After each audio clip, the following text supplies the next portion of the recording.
दराज packing material चाहिँ सुरुमा पहिलो पटक चाहिँ दराज आफैले थोरै केही मटेरियलहरू पठाउँछ, तर दोस्रो पटकदेखि चाहिँ आफैले दराजमा गएर यसरी सर्च गर्नुपर्ने हुन्छ। दराज प्याकिङ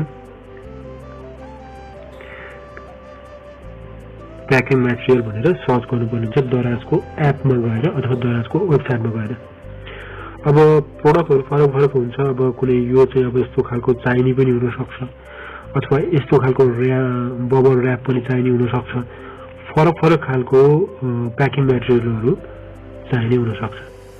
अब तपाईँले के गर्नु पर्यो भने दराजको एपमा अथवा वेबसाइटमा जानु पर्यो र त्यहाँ गएर तपाईँले सर्च गर्नु पर्यो आफ्नो लागि उपयुक्त मटेरियलहरू।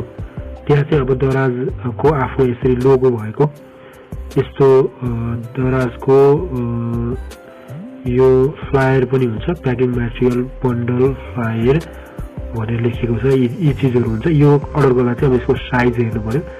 यो 16 इन्च इन्टु 12 इन्च लेखिएको छ। त्यस्तै गरी अन्य साइजहरूको पनि यहाँनिर दिएको हुन्छ। यसरी तपाईँले पहिलो पटक चाहिँ थोरै दराज आफैले दिन्छ र दोस्रो पटकदेखि चाहिँ तपाईँले आफैले वेबसाइटमा अथवा एपमा गएर अर्डर गर्नु पर्ने हुन्छ।